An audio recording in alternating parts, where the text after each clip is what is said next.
కూడా మన బోన్స్ అనేది గుడ్ కాదు. ఈస్ట్రోజన్ తగ్గిపోయినప్పుడు బోన్ మినరల్ డెన్సిటీ అనేది కూడా తగ్గిపోతూ వస్తుంది, which can lead to fractures అనమాట. ఈజీగా ఎముకలు విరిగిపోవడం, అంటే మనం గట్టిగా గట్టిగా దెబ్బ తగలాల్సిన పని లేదు, మామూలుగా జారి పడితే కూడా ఎముకలు విరిగిపోవడం, ఇవన్నీ కూడా మెనోపాజ్ లో కంప్లైంట్స్. మనం ఇవన్నిటిని ఫైట్ చేయాలి అంటే being physically active is important. ఎక్కువ రెస్ట్ తీసుకోవడం వల్ల కూడా బోన్స్ ఫ్రెజైల్ అవుతాయండి. బోన్ స్ట్రెంత్ మనం పెంచుకోవాలి అంటే minimal exercises very much important. That will also reduce the chances of osteoporosis. మనకి ఈస్ట్రోజన్ అనేది మనకి మన లిపిడ్ మెటబాలిజం ని కూడా మెయింటైన్ చేస్తుంది. ఇట్ యాక్చువల్లీ ఈ ఈస్ట్రోజన్ మనకి గుడ్ ఫ్యాట్ అనేది ప్రమోట్ చేస్తుంది. సో మనకి ఈస్ట్రోజన్ తగ్గిపోయినప్పుడు ఏదైనా ఫుడ్ అడిక్వేట్ డైట్ అనేది తీసుకుంటూ ఉండాలి. హార్ట్ రిలేటెడ్ సింటమ్స్ కూడా మనకి ఇప్పుడు హార్ట్ డిసీజ్ ఉన్న వాళ్ళు ఈస్ట్రోజన్ సప్లిమెంట్ అంటే ఇలాంటి ఫైటో ఈస్ట్రోజన్ సప్లిమెంట్స్ మనకి హార్ట్ డిసీజ్ సివియారిటీ కూడా మనకి తగ్గుతుంది. That is great. సో చూడండి, మనకి ఈస్ట్రోజన్ ఉమెన్ లో హార్ట్, లిపిడ్ ప్రొఫైల్స్ అన్ని కంట్రోల్ చేస్తుంది. సో ఈస్ట్రోజన్ అనేది చాలా ఇంపార్టెంట్ ఉమెన్ కి. అలాగే మనం ఏం కంగారు పడాల్సింది ఏమీ అవసరం లేదు, ఎందుకంటే మనకు నేచర్ లో నుంచి కూడా వస్తుంది. ఓం నమో వెంకటేశాయ. అందరికీ నమస్కారం అండి. సో ఈ రోజు మనం menopause podcast with the young and dynamic gynaecologist doctor భావనతో చేస్తూ ఉన్నాం. Hearty congratulations Bhavana, wonderful clinic this is. And this is Bhavana gynae and maternity care, Reddy కాలనీలో ఉంది. It is very good, has very good ambience. Bhavana, menopause అంటే ఏంటి? Okay, so first of all menopause అంటే ఏంటి అంటే మనకి పీరియడ్స్ అంటే కొంతమంది 3 months కి ఆగిపోవడం అంటారు, 6 months కి ఆగిపోవడం, నాకు మెనోపాజ్ వచ్చేసింది అంటారు, మళ్ళీ సడన్ గా స్పాటింగ్ వచ్చింది అంటూ ఉంటారు. సో యాక్చువల్ డెఫినేషన్ ఏంటి? మెనోపాజ్ అంటే మనకి పీరియడ్స్ రాకుండా ఒక 1 year 12 months లైఫ్ గడిస్తే then it is called as menopause actual గా చెప్పాలి అంటే. బట్ మనకి 6 months తర్వాత కూడా 6 months పీరియడ్ రాకుండా మళ్ళీ కనిపించింది అంటే అప్పుడు కూడా మనం ఈక్వల్ గా ఎవాల్యుయేట్ చేసుకోవాలండి. You should meet gynaecologist and get adequate test. దానికి తగ్గ పరీక్షలు మనం చేసుకుంటూ ఉండాలి. దీని అన్నిటికన్నా ముందు ఏజ్, మెనోపాజల్ ఏజ్ అంటే ఏంటి? యూజువల్ గా మనకి 45 to 47, మన ఇండియన్ సొసైటీ ప్రకారం 45 to 47 మధ్యలో ఏజ్ గ్రూప్ ని మనం యూజువల్లీ మనం మెనోపాజ్ వచ్చే ఏజ్ గ్రూప్ మనం గమనిస్తున్నాం. By 48 maximum people are attaining menopause. So మనం ప్రీ మెనోపాజ్ అంటే ఎర్లీగా మెనోపాజ్ అటైన్ అయ్యారు అని ఎప్పుడు చెప్తాము అంటే when it is less than 40 అన్నప్పుడు మనము చాలా ఎర్లీగా అటైన్ అయినట్టు అనుకుంటాము. సో అండ్ డిలేడ్ మెనోపాజ్ అని ఎప్పుడు చెప్తామంటే 50 క్రాస్ అయితే then it is called as delayed menopause అని చెప్తాము. ఎందుకు వస్తుంది మెనోపాజ్? ఓకే, మెనోపాజ్ అనేది ఎందుకు వస్తుంది? బికాస్ మన బాడీలో అండి ఓవేరియన్ ఫంక్షన్, మన మెనోపాజ్ అనేది ఎందుకు వస్తుందంటే మన ఓవరీస్ లో మనం పుట్టినప్పుడే మన ఓవరీస్ లో ఎన్ని ఎగ్స్ ఉంటాయనేది మనం బేబీగా మనం మదర్ ఊమ్ లో ఉన్నప్పుడే డిసైడ్ అయిపోతుంది. మనకి దాని కౌంట్ అనేది డెట్యూరేట్ అయిపోతూ వస్తుంది. మన ఎప్పుడు అరౌండ్ 1000 ఫాలికల్స్ ఇంకా మిగిలాయి ఓవరీలో అనే టైంలో దాని నుంచి వచ్చే హార్మోన్స్ ఉత్పత్తి కూడా తగ్గిపోతుంది. కాబట్టి దాని వల్ల వచ్చేదే మెనోపాజ్. సో మనకి ఓవరీస్ లో ఎగ్ అంటే మదర్ హూమ్ లో ఉన్నప్పుడే మనకు తెలిసిపోయి ఉంటుంది. సో మన మెనోపాజ్ అనేది భగవంతుడు ఫిక్స్ చేసి బయటికి తీసుకొని వచ్చింటాడు. సో నేను ఎక్కువ చేసుకోవచ్చా తక్కువ చేసుకోవచ్చా అనే ఆప్షనే లేదు మన కాడ. ఎగ్స్ అయిపోయాయా మన మెనోపాజ్ అటెండ్ అయినట్టు. ఇంకొకటి ఏంటంటే ఎర్లీ మెనోపాజ్ వచ్చే వాళ్ళల్లో తొందరగా మెనోపాజ్ ఇన్ఫర్టిలిటీ పేషెంట్స్ కి రావచ్చు. బికాస్ వాళ్ళకి మనము రిపీటెడ్ గా స్టిమ్యులేషన్స్ ఇచ్చి మోర్ ఎగ్స్ అనేది యూజ్ చేస్తున్నాం కదా. So that is the reason ఇన్ఫర్టిలిటీకి వర్కప్ అయ్యి ఎక్కువ IVF కి వెళ్ళిన వాళ్ళు they are more prone to get early menopause. Okay, so ఇట్లా ఎర్లీ మెనోపాజ్, లేట్ మెనోపాజ్ రావడంతో ఏమైనా హెల్త్ ఇష్యూస్ కానీ క్యాన్సర్ రిలేషన్ కానీ అలా ఏమైనా ఉంటుందా? లేట్ మెనోపాజ్ అనేది ఎప్పుడు కూడా క్యాన్సరస్ కి ఇవాల్యుయేట్ అనేది చేసుకోవాలండి. బ్లీడింగ్ ఎక్కువ అవుతున్నా లేదు, మెనోపాజ్ అనేది అంటే 50 years కూడా మీకు ఇంకా మెనోపాజ్ రాలేదు, still you are getting your periods అంటే మనకి బ్లీడింగ్ కరెక్ట్ అవుతుంది, నెలసరి కరెక్ట్ గా 28 రోజులు 30 రోజులకు వస్తుంది, బ్లీడింగ్ ఎక్కువ కనిపించట్లేదు, అప్పుడు కూడా మనం ఇవాల్యుయేట్ చేసుకోవాలి. లేదు ఎర్లీగానే హెవీగా బ్లీడింగ్ అవుతూ ఉంది అంటే కూడా మనము ఇవాల్యుయేట్ చేసుకోవాలి. అండ్ మీరు చెప్పినట్టు మనకి హెరిడిటరీగా వస్తుందా అని అంటే ఎర్లీ మెనోపాజ్ అంటే మన పేరెంట్స్, మన మదర్ కానీ మన ఫ్యామిలీలో ఎవరైనా తొందరగా మెనోపాజ్ అటైన్ అయితే మనం అటైన్ అయ్యే ఛాన్సెస్ ఉన్నాయి. కానీ మనం ఎర్లీగా మెచ్యూర్ అయ్యాం కాబట్టి 11 ఏళ్ళకి 12కి మెచ్యూర్ అయ్యాం కాబట్టి మనకి ఇప్పుడు 40 ఏళ్లకే పీరియడ్స్ ఆగిపోవాలి అనేది అయితే లేదండి. అలా అయితే లేదు. సో హెరిడిటరీ రిలేషన్ అయితే ఉంది, but early menarche is equal to early menopause అనేది రాంగ్ కాన్సెప్ట్. మెనోపాజ్ అంటే ఏంటి, యాక్చువల్లీ మెనోపాజ్ ఎందుకు వస్తుంది అనే దాని గురించి తెలుసుకున్నాము. అది ఇప్పుడు మేడంని అడుగుదాము. మనం దీంట్లో ఏమేమి సింటమ్స్ వస్తాయి అంటే యాక్చువల్లీ ఏమేమి ఉంటాయి నేనైతే మా మదర్కి బాగా గుర్తుందనమాట. నేను ఎంబీబీఎస్ సెకండ్ ఇయర్లో చదివేటప్పుడు తనకు హార్ట్ ఫ్లషెస్ వచ్చేటి, చెమటలు వచ్చేటి, ఫ్యాన్ వేసినా కూడా గుండె దడదడ కొట్టుకుండేది, బ్లీడింగ్ ఎక్కువ అవుతా ఉండేది అనేది. ఇంకా తెల్లగా అయిపోయింది తను అనిమియా రావడంతో. బట్ అలాగే పనులు చేసుకుండేది. సో ఇది యాక్చువల్లీ కరెక్టేనా మెనోపాజ్కి సిమ్టమ్స్? ఇంకా ఏమైనా ఉంటాయా? యాక్చువల్గా మెనోపాజల్ సిమ్టమ్స్ అనేవి మనకు మెనోపాజ్ వచ్చాక రావాలని ఏం లేదండి. మెనోపాజ్ వచ్చే కన్నా ఒక 1 year ముందు నుంచే వీ కెన్ ఎక్స్పీరియన్స్. ఎందుకంటే నేను చెప్పినట్టు ఎగ్స్ అనేవి అయిపోయి వచ్చేటప్పుడు అంటే మీకు ఈ సైకిల్లో ఈ మంత్లో ఎగ్స్ అనేవి ఇంకా అయిపోయాయి, ఇప్పుడే మెనోపాజ్ వస్తుందని నేను చెప్పను. మనకి మెనోపాజ్ వచ్చే టైంలో చాలా వరకు ఆనోవులేటరీ సైకిల్స్ ఉంటాయి అనమాట. ఎగ్ అనేది రిలీజ్ కాకుండానే మీకు కొన్నాళ్ళు పీరియడ్స్ వచ్చే అవకాశం జరుగుతూ ఉంటుంది. సో అప్పుడు కూడా మనకి ఈస్ట్రోజన్ కంటెంట్ లేదు కదండి. సో మనం అప్పుడు కూడా we can experience menopausal symptoms. Basically మనకి మెనోపాజల్ కంప్లైంట్స్ వచ్చేదే ల్యాక్ ఆఫ్ ఈస్ట్రోజన్ వల్ల.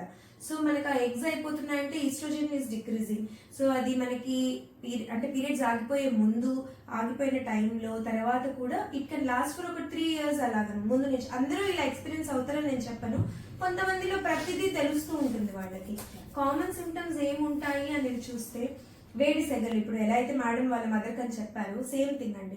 వేడి సెగలు ఉన్నట్టుండి మనకి బ్లడ్ సర్క్యులేషన్ ఫేస్కి ఎక్కువ అయిపోతుంది, వేడిగా అనిపిస్తుంది. ఒక 4-5 minutes తర్వాత నార్మల్గా తగ్గిపోయి విపరీతమైన చెమటలు పట్టేస్తాయి.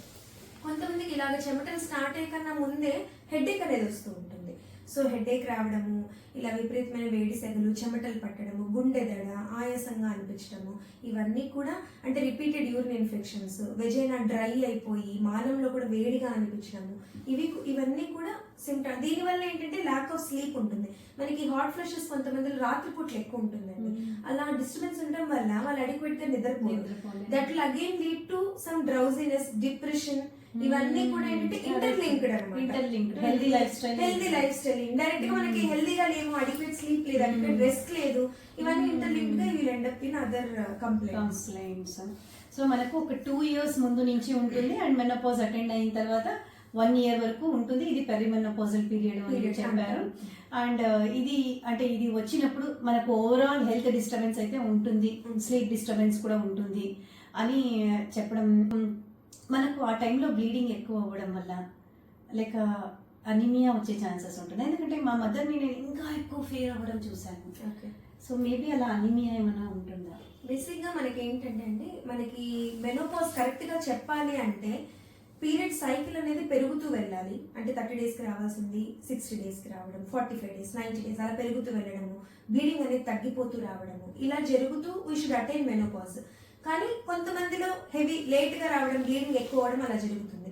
కానీ ఎక్కువ బ్లీడింగ్ అయ్యి అసలు కంట్రోల్ అవ్వట్లేదు అంటే మనం దానికి తగ్గ టెస్ట్లు కూడా చేసుకోవాల్సి ఉంటుంది. బేసిక్ స్కాన్ చేసుకోవాలి. అంటే లోపల ఫైబ్రాయిడ్స్ ఉండొచ్చు, ఏమైనా పాలిప్స్ ఉండొచ్చు, అంటే పిల్లకలు పులిపిల్లు గ్రో అయినట్టు గర్భసించి లోపల కూడా గ్రో అవుతాయి, దాని వల్ల బ్లీడింగ్ అవ్వచ్చు. అదర్ కాజెస్ కూడా ఎవాల్యుయేట్ చేసుకోవాలి. మనకి మెనోపాజ్ రావడం వల్ల అనీమియా అయితే రాదండి. So menopause anaemia interlinked, anaemia వస్తుందని అయితే నేను చెప్తాను. That is actually not correctly linked. అంటే టైంలో ఎటువంటి జాగ్రత్తలు తీసుకోవాలి ఉమెన్? లేక దీనికి ఫస్ట్ మనం కనుక డిస్కస్ చేస్తే దీనికి టెస్టులు ఏమైనా చేయించుకోవాలా, లేక సరే ఉన్నీలే ఇది నార్మల్ కదా, హ్యూమన్ బీయింగ్ లో it is a woman, being a woman it is normal, చూపించుకునేది అవసరం లేదా? అంటే ఇప్పుడు మనకండి మెనోపాజ్ వచ్చేసింది, మళ్ళీ బ్లీడింగ్ కనిపిస్తుంది అంటే మెనోపాజ్ అంటే మీరు 12 months చెప్పారు కదా మేడం, 12 months తర్వాత బ్లీడింగ్ అనిపిస్తేనే వస్తాను అనేది రాంగ్ కాన్సెప్ట్ అండి. ఒక ఏజ్ వచ్చిన తర్వాత 3 months గ్యాప్ ఇచ్చి హెవీ బ్లీడ్ అవుతూ ఉంది, తక్కువ అయ్యి నార్మల్ అవుతుందంటే okay we can wait. Heavy bleeding అవుతూ ఉంది, లేకపోతే 6 months గ్యాప్ ఇచ్చి కనిపించింది అంటే కూడా you should meet your doctor. Because ఎప్పుడైనా కూడా పోస్ట్ మెనోపాజల్ బ్లీడింగ్ అంటే మెనోపాజ్ అటైన్ అయ్యి వచ్చే bleeding is not at all good. మనకి మోర్ ఆఫ్ క్యాన్సరస్ కారణాలు అనేది ఎక్కువగా comparatively mostly 20 to 40% cases cancerous గా ఉంటాయి. ఇది మరి క్యాన్సర్ అంటే భయపడిపోవాలా? నో, నెవర్ అండి. మన ఆడవాళ్ళకి సంబంధించి గైనకలాజికల్ క్యాన్సర్స్, ఓవేరియన్ క్యాన్సర్ కానీ, బ్రెస్ట్ క్యాన్సర్ కానీ, ఎండోమెట్రియల్ క్యాన్సర్ కానీ మనం రైట్ టైంలో డిటెక్ట్ చేసి కరెక్ట్ టైంలో ట్రీట్మెంట్ తీసుకుంటే దిస్ ఇస్ 100% క్యూరబుల్. మనం అది స్ప్రెడ్ అయిపోయి చాలా దూరం వెళ్ళి అప్పుడు మనం ట్రీట్మెంట్ స్టార్ట్ చేస్తేనే మనం ఈ రేడియోథెరపీ, కీమోథెరపీ ఇదంతా వెళ్ళాల్సి ఉంటుంది. ఓకే తెలిసింది ఏంటంటే ఈ మెనోపాజ్ టైంలో మనం అప్రోచ్ అవ్వాలన్నా డాక్టర్ని, లేక ఇది సాధారణంగా ప్రతి ఒక్క ఉమెన్కి వచ్చేది కదా, అవసరం లేదా అంటే ఎక్కువ బ్లీడింగ్ అవుతూ ఉంది అని అంటే ఖచ్చితంగా అప్రోచ్ అవ్వాలి. ఒకవేళ మనకు పీరియడ్స్ అనేది నిదానంగా వస్తుంది, 1 మంత్ కాకుండా 1.5 మంత్కి వస్తుంది, అది తక్కువగా అవుతుంది అని అంటే there is no need to consult gynaecologist. ఎక్కువ అవుతుందంటే కన్సల్ట్ అవ్వాలి. అలాగే ఇంకా 50 ఇయర్స్ క్రాస్ అయింది అన్న వాళ్ళకి మెనోపాజ్ ఇంకా రాలేదు, 50 వచ్చాక యూజువల్లీ మన కమ్యూనిటీలో 47-48 ఇస్ మెనోపాజ్ ఏజ్. దానికన్నా ప్రొలాంగ్డ్ గా మనం అవుతున్నారు అన్నప్పుడు there is no harm in consulting gynaecologist. Because మనకి ఎప్పుడన్నా మెనోపాజ్ అనేది ఎప్పుడు చెప్తామంటే ఒక స్కాన్ చేస్తాము, స్కాన్ లో గర్భసంచి లోపల పొర థిక్నెస్ చూస్తాము, అది ఎక్కువ ఉంది అన్నప్పుడు పీరియడ్స్ రాకపోయినా కూడా అది ఎక్కువ ఉంది అని మనం తెలిస్తే మనం దానికి ఒక బయోప్సీ తీసి టెస్ట్ పంపించాల్సిన అవసరం ఉంటుంది. కొంతమందిలో ఏ సిమ్టమ్స్ లేకుండా కూడా పొర థిక్నెస్ ఉండొచ్చు, అది స్లోగా మళ్ళీ డిటెక్ట్ అవ్వచ్చు.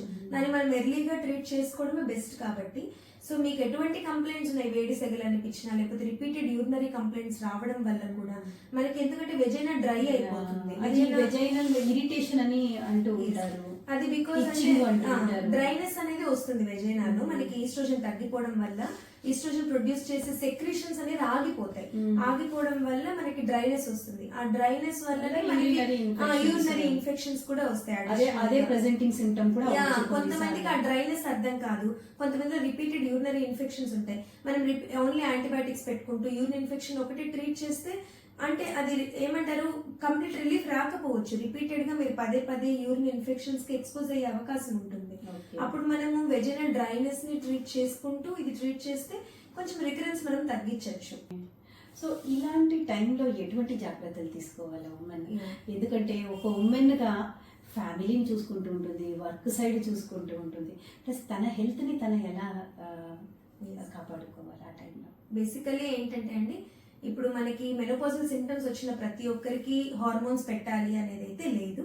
కంప్లైంట్స్ ని బట్టి వాళ్ళ సివియారిటీని బట్టి మనం ఎలాంటి హార్మోన్స్ పెట్టాలి లేకపోతే ఓన్లీ సప్లిమెంట్స్ ఇవ్వాలా అనేది వాళ్ళు మన దగ్గరికి వచ్చినప్పుడు వాళ్ళకి పరీక్షలు చేసి వాళ్ళ బాడీలో కొన్ని హార్మోన్ పరీక్షలు చేసుకొని, ఇప్పుడు బ్లీడింగ్ తక్కువ అవుతుంది అంటే ప్రతిసారి మెనోపాజ్ క్రియేటెడ్ అని లేదండి. యాజ్ అ ఉమెన్ మనకి థైరాయిడ్ ఫ్యాక్టర్స్ ఉండొచ్చు, ఇవి కూడా మనం రూల్ అవుట్ చేసుకోవాలి. మెనోపాజ్ గురించి బ్లీడింగ్ గురించి డిస్కస్ చేసుకునే ముందు ఫ్యూ టెస్ట్ ఉంటాయి మనకి, thyroid, prolactin, FSH, oestrogen levels, ఇవన్నీ కూడా మనం బాడీలో చెక్ చేసుకోవాల్సిన అవసరం ఉంటుంది. ఇవన్నీ చెక్ చేసుకొని అది ప్యూర్లీ మెనోపాజ్ వల్లనే మీరు ఇలాంటివి బ్లీడింగ్ ఇబ్బందులు పడుతున్నారు, లేదు ఈస్ట్రోజన్ తగ్గిపోయి మెనోపాజల్ కంప్లైంట్స్ వల్ల మీకు సిమ్టమ్స్ అన్ని వస్తున్నాయి అన్నప్పుడు మనం మెనోపాజ్ ని ట్రీట్ చేసినట్టు ట్రీట్ చేసుకోవాల్సి ఉంటుంది. దానికి మనం ఎలా ట్రీట్మెంట్ అంటే ఇనిషియల్ గా మన ఫుడ్ హ్యాబిట్స్ వల్ల కూడా మనం ఇంప్రూవ్ చేసుకోవచ్చు అండి. సో మనకి మీకు చెప్పినట్టు oestrogen is the prime factor మనకి ఇవన్నీ కంప్లైంట్స్ రావడానికి. సో మనకి న్యాచురల్ గా మనం తినే ఫుడ్స్ లో కూడా వీఆర్ గెటింగ్ ఈస్ట్రోజన్స్.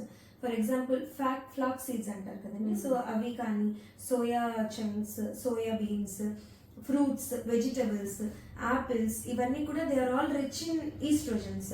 ఇవన్నీ మన డైట్ లో ఇంక్లూడ్ చేసుకోవటం వల్ల, కాకపోతే ఇది ఒక్కటి తింటే చాలు కదా మేడం, మళ్ళీ డాక్టర్ దగ్గరికి వచ్చి టాబ్లెట్స్ తీసుకోవాలా అంటే అవి మనకి తక్కువ మోతాదులో దొరుకుతాయి. కాబట్టి ఇనిషియల్ గా మనం కంప్లైంట్స్ ని సప్రెస్ చేసుకోవడానికి మనకి ఫైటోఈస్ట్రోజన్స్ అనేది మా టాబ్లెట్ ఫార్మ్స్ లో కూడా మనకి దొరుకుతుంది. అది మీకు కొంచెం ఎక్కువ క్వాంటిటీలో ఉంటుంది. అట్ ద సేమ్ టైం అది మనకి అడిషనల్ గా మనకి zinc, vitamins, vitamin B composition ఇవన్నీ వచ్చి ఉంటాయి. కాబట్టి calcium, vitamin D, vitamin E, vitamin A, C ఇవన్నీ కూడా ఇంపార్టెంట్ ఒక మెనోపాజ్ వచ్చాక. సో ఇవన్నీ మనం కలగలిపి ఒక టాబ్లెట్ ఫామ్ గా ఇనిషియల్ గా తీసుకుంటే, ఇవి హార్మోన్స్ కాదండి, మనం ఈ ప్లాంట్ ప్రొడక్ట్స్, న్యాచురల్ సప్లిమెంట్స్ ఇలా తీసుకోవడం వల్ల కూడా మీరు బెటర్ అవుతారు. ఇలా కంట్రోల్ అవ్వట్లేదు అంటే మనం హార్మోన్స్ పెట్టుకోవచ్చు. హార్మోన్ రీప్లేస్మెంట్ థెరపీ, HRT అంటారు, హార్మోన్ రీప్లేస్మెంట్ థెరపీ అని. దాంట్లో సింథటిక్ ఈస్ట్రోజన్స్ ఇస్తారండి.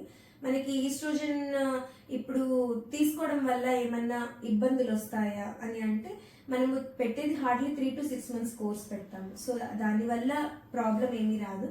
అండ్ మనము చూసుకోవాలి, కంబైన్డ్ గా పిల్స్ పెడతారు, ఈస్ట్రోజన్, ప్రొజెస్ట్రాన్ రెండు కలిసి ఉండేవి, అలా ఎక్కువ పెట్టుకోవడానికి లేదు. మనకి హార్ట్ లో ప్రాబ్లమ్స్ ఉంది, ఇలా కాంబినేషన్ పెట్టడం వల్ల మనకి బ్లడ్ క్లాట్ అయ్యే రిస్క్ ఫ్యాక్టర్స్ కూడా ఉంటాయి.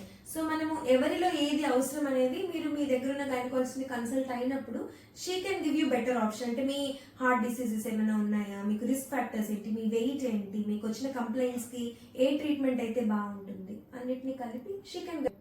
అయితే చాలా మంచి ఇన్ఫర్మేషన్స్ చెప్పారు డాక్టర్ భావన. సో మనకు ఈ మెనోపాజ్ వచ్చినప్పుడు అంటే ఎటువంటి ఫుడ్ ఐటమ్స్, ఎందుకంటే మనం చాలా వరకు హెల్తీ లైఫ్ స్టైల్ అని ఎటువంటి ఫుడ్ తీసుకోవాలి అనే దాని గురించి, అంటే ఈ సోయాలో అయితే చాలా ఎక్కువ ఈస్ట్రోజన్ ఉంటుంది. సో సోయా ఒక 100 grams సోయా తీసుకోవడం వల్ల మనకు 30 grams వరకు ప్రోటీన్ వస్తుంది అండ్ ఈస్ట్రోజన్ లెవెల్స్ కూడా మంచిగా ఉంటాయి. So it is a dual benefit. And అలాగే మనకు ఫ్లాక్స్ సీడ్స్ ఇలా అన్ని అంటే వాట్ గ్రీన్స్ ఇవన్నీ తీసుకోవడం వల్ల మనకు మంచిగా ఉంటుంది. And next step is phyto oestrogens అని చెప్పాను. అండ్ దాని నెక్స్ట్ స్టెప్ వచ్చి హార్మోనల్ రీప్లేస్మెంట్ థెరపీస్ అని. దేనికైనా కూడా ఫస్ట్ బ్లడ్ టెస్ట్లు చేసుకున్నట్టే డాక్టర్ని సంప్రదించడం వల్ల కొన్ని బ్లడ్ టెస్ట్లు చెప్పారు మేడం గారు. సో అవి చేయించుకోవడం వల్ల మనకి ఏ లెవెల్లో ఉంది, ఏం చేయాలి అనేది తెలుస్తుంది. సో ఇంత మంచి ఇన్ఫర్మేషన్ ఇచ్చారు డాక్టర్ భావన. ఇంకొకటి, ఈ మూడ్ స్వింగ్స్ వస్తాయి. సో ఈ మూడ్ స్వింగ్స్ అనేది ఎటువంటి మూడ్ స్వింగ్స్ వస్తాయి, దీనివల్ల ఇంట్లో ఎలా చేయాలి? మూడ్ స్వింగ్స్ అంటే సడన్ గా లో ఫీలింగ్ కలగడం అనమాట. అంటే నేను లోన్లీగా ఉన్నాను, నాకు ఎవరు లేరు, నన్ను ఎవరు పట్టించుకోవట్లేదు, అంటే ఇలాంటివి అది ఏజ్ రిలేటెడ్ గా కూడా ఉంటాయండి. And because of this hormone disturbance మీకు చెప్పినట్టు ఈ మనకి ఇప్పుడు రొటీన్ గా మనకి ఏజ్ లో అయితే ఎలా అయితే మనకి డల్ ఫీలింగ్ ఉంటుందో, ఏమి చెయ్యకుండా ఉండాలి అనిపించడము, అలాంటి ఫీలింగ్స్ అనేవి ఉంటాయి. ఇవన్నీ కూడా మనము first of all being active is important. మనకి ఓవర్ గా రెస్ట్ తీసుకోవడం కూడా మన బోన్స్ కి అనేది గుడ్ కాదు. ఈస్ట్రోజన్ తగ్గిపోయినప్పుడు బోన్ మినరల్ డెన్సిటీ అనేది కూడా తగ్గిపోతూ వస్తుంది, which can lead to fractures అనమాట. ఈజీగా ఎముకలు విరిగిపోవడానికి, అంటే మనం గట్టిగా దెబ్బ తగిలాల్సిన పని లేదు, మామూలుగా జారి పడితే కూడా ఎముకలు విరిగిపోవడం, ఇవన్నీ కూడా మెనోపాజల్ లో కంప్లైంట్స్. మనం ఇవన్నిటిని ఫైట్ చేయాలి అంటే being physically active is important. ఎక్కువ రెస్ట్ తీసుకోవడం వల్ల కూడా బోన్స్ ఫ్రెజైల్ అవుతాయండి. బోన్ స్ట్రెంత్ మనం పెంచుకోవాలి అంటే minimal exercise is very much important. That will also reduce the chances of osteoporosis. మనకి ఈస్ట్రోజన్ అనేది మనకి మన లిపిడ్ మెటబాలిజం ని కూడా మెయింటైన్ చేస్తుంది. ఇట్ యాక్చువల్లీ ఈ ఈస్ట్రోజన్ మనకి గుడ్ ఫ్యాట్ అనేది ప్రమోట్ చేస్తుంది. సో మనకి ఈస్ట్రోజన్ తగ్గిపోయినప్పుడు ఏదైనా ఫుడ్ అడిక్వేట్ డైట్ అనేది తీసుకుంటూ ఉండాలి. హార్ట్ రిలేటెడ్ సిమ్టమ్స్ కూడా మనకి ఇప్పుడు హార్ట్ డిసీజ్ ఉన్న వాళ్ళు ఈస్ట్రోజన్ సప్లిమెంట్ అంటే ఇలాంటి phyto oestrogens or oestrogen supplements తో వాళ్ళకి హార్ట్ డిసీజ్ సివియారిటీ కూడా మనకి తగ్గుతుంది. That is great. సో చూడండి, మనకి ఈస్ట్రోజన్ ఉమెన్లో హార్ట్, లిపిడ్ ప్రొఫైల్స్ అన్నీ కంట్రోల్ చేస్తుంది. సో ఈస్ట్రోజన్ అనేది చాలా ఇంపార్టెంట్ ఉమెన్కి. అలానే మనం ఏం కంగారు పడాల్సింది ఏమీ అవసరం లేదు, ఎందుకంటే మనకు నేచర్లో నుంచి కూడా వస్తుంది, మనం తింటూ ఉండే ఫుడ్లో కూడా వస్తుంది. అలా లేదన్నప్పుడు సప్లిమెంట్స్ తీసుకోవచ్చు. అంటే న్యూట్రియంట్స్, మైక్రో న్యూట్రియంట్స్లో కూడా మనకు కొన్నిసార్లు అంటే వైటమిన్ ఏ, సిఈ ఇవన్నీ కూడా హెల్త్కి చాలా బెనిఫిట్ అవుతుంది, మన వెల్ బీయింగ్కి. సో అలాగే హెల్తీ లైఫ్ స్టైల్ ఉండాలి అంటే మనము యాక్టివ్ ఉండాలి. మనము మూడ్ స్వింగ్స్ అవుతున్నాయని చెప్పి ఇంకా కూర్చోవడం వల్ల ఇంకా ఎక్కువ సిమ్టమ్ ని డెవలప్ చేసుకుంటాం. కానీ ఈ ఏజ్ ఫ్యాక్టర్ చాలా మంది బీపీ, షుగర్ వచ్చుంటాయి కదండి, దాంతో పాటు ఇవి అడిషనల్ గా ఈస్ట్రోజన్ ఎఫెక్ట్ తగ్గినప్పుడు సో ఫర్దర్ గా లో ఫీల్ అవుతారు అనమాట. సో ఇవన్నీ కూడా we can cope up with this. ఇవేమి మనం బయట పడలేని కంప్లైంట్స్ కాదు, బట్ మీకు దగ్గర డాక్టర్స్ కూడా ఉన్నారు, will help you in a good way. So combined గా we can fight over everything, not an issue. So ఇలా మనకు ఇన్ని సమస్యలకన్నీ కూడా అంటే we can fight. It is not like an end line. So మనం ఎంత యాక్టివ్గా ఉంటామో అంత ఎనర్జీ మనకు డెవలప్ అవుతుంది. సో మనం లేజీగా కూర్చోవడం వల్ల, నాకు డిప్రెషన్గా అని కూర్చోవడం వల్ల ఇంకా ఎనర్జీని లాస్ చేసుకుంటాం. సో యాక్టివిటీలో ఉండాలి అని మేడం చాలా చక్కగా చెప్పారు. మెనోపాజ్ అటెండ్ అయిన తర్వాత మనకి క్యాన్సర్ ఛాన్సెస్ ఎక్కువగా ఉంటాయా? క్యాన్సర్ ఛాన్సెస్ ఉంటాయా అనేం లేదండి. మెనోపాజ్ మనం అటైన్ అయినా కూడా ఒకసారి వచ్చి బేసిక్ అల్ట్రాసౌండ్ అలాంటివి అయితే చేసుకోవాలి. మనకి అల్ట్రాసౌండ్లో కానీ థిక్నెస్ ఎక్కువగా ఉంది అంటే ఒకసారి మనం ఎండోమెట్రియల్ బయోప్సీ అనేది తీస్తాము.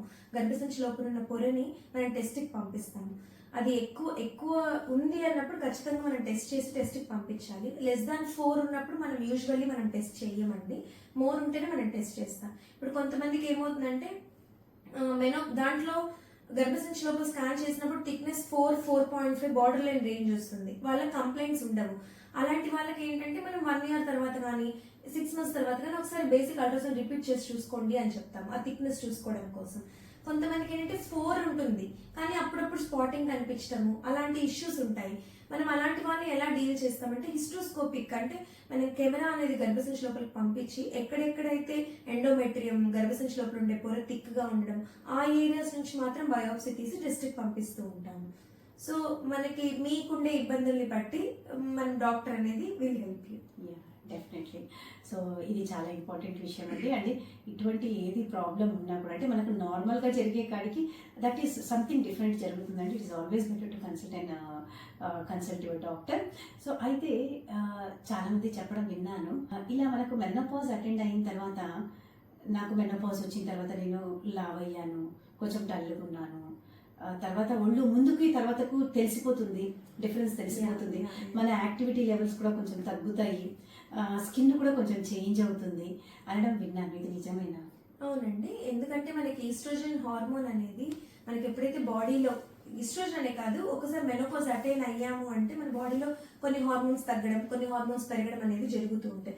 మీరు కొంచెం గమనిస్తే మెనోపాజ్ అటైన్ అయిన వాళ్ళకి కొంచెం ఇక్కడ నూనె మీసాలు లాగా అనిపించడము, చిన్న దగ్గర రావడము, బికాస్ మనకి ఏంటంటే హార్మోన్స్ పెరగటం వల్ల మైల్డ్ గా వస్తుందండి. మీరు గమనిస్తే పెద్దవాళ్ళకి కొంచెం ఇక్కడ హెయిర్ గ్రోత్ కానీ స్కిన్ లో ఎలాస్టిసిటీ తగ్గిపోవటం వల్ల స్కిన్ బ్రింకిల్స్ రావడం కానీ ఇవన్నీ హార్మోన్స్ అప్స్ అండ్ డౌన్స్ అవ్వడం వల్ల. బట్ ఇది లాంగ్ టర్మ్ ఎఫెక్ట్ కాదు. ఆ 1 year 1.5 year ట్రాన్సిషన్ పీరియడ్ ఉంటుంది కదండి, మనకి బాడీ అడ్జస్ట్ అయ్యే వరకు ఈ హార్మోన్స్ అప్స్ అండ్ డౌన్స్ వల్ల మనకు కొంచెం వీక్ గా అనిపించడము అండ్ బాడీ ఫ్యాట్ అనేది కొన్ని హిప్స్ ఏరియాస్ లో అలాంటి ప్లేసెస్ లో డిపాజిట్ అవ్వడం అనేది జరుగుతుంది. కానీ ఓవర్ గా అయితే కాదు. అంటే యూ కాంట్ అంటే ఇది ఇలానే కంటిన్యూ అయ్యి ఒబేస్ అయిపోయి ఊదిపోతానా అంటే అలా కాదు. ఓకే. అంటే మీరు చెప్పడం fat only around the hips deposit అవుతుంది, హిప్స్ కానీ కొంచెం బ్రెస్ట్ ఏరియాలో కూడా కొంచెం ఇంప్రూవ్ అవుతుంది. అందుకే కొంచెం హెవీగా సాగ్ ఏరేట్ అనిపిస్తుంది కొంతమందికి ఇనిషియల్ స్టేజెస్ లో, మెనోపాజ్ అటైన్ అయిన స్టేజెస్ లో బ్రెస్ట్ టిష్యూ కూడా కొంచెం గ్రో అవ్వడము. మళ్ళీ అంటే అలానే గ్రో అవ్వదు, ఇనిషియల్ గా హార్మోన్స్ అప్ అండ్ డౌన్ అయిన టైంలో కొంచెం అలా అనిపిస్తుంది. ఓకే, మీరు చెప్పాలనుకుంటూ ఉన్నారా? ఇది లేదండి, నేను అనేది ఏంటంటే ఇవన్నీ కూడా మనం కరెక్టబుల్. నేను ఏం చెప్తున్నా అంటే మీకు ఒక 40-45 వచ్చింది అనుకోండి, మీ పీరియడ్స్ లో ఎటువంటి అబ్నార్మాలిటీ ఉన్నా ప్లీజ్ మీరు ఒక గైనకాలజిస్ట్ ని కన్సల్ట్ అవ్వండి. బికాస్ మనకి ఇంత అడ్వాన్స్డ్ మెడికేషన్ ఉండి ఇంత మంచి డాక్టర్స్ మన కంట్రీలో ఉన్నా కూడా మనకి ఎండోమెట్రియల్ క్యాన్సర్స్, సర్వైకల్ క్యాన్సర్స్ అనేవి ఉన్నాయి. వెరీ బేసిక్ టెస్ట్లు తక్కువ ఖర్చుతో కూడుకున్న పరీక్షలతోనే మనం బయట పెట్టచ్చు ఎనీథింగ్. కాకపోతే రైట్ టైం మీరు మా దగ్గరకు వస్తే మేము హెల్ప్ చేయగలము. సో మీ హెల్త్ మీరే కాపాడుకోవాలి. మీరు మా దగ్గరకు వస్తేనే మేము ఏమన్నా మీకు చేయగలం. కాబట్టి మీరు ఫస్ట్ మీ ఇల్లు ఒకటే చక్కబెట్టాలి కాకుండా ఫస్ట్ మనల్ని మనం చక్కబెట్టుకుంటూ ఇల్లుని చక్కబెట్టుకుంటే overall family will be good and overall community will be good. Exactly. చూడండి ఎంత చక్కటి మాట చెప్పారు.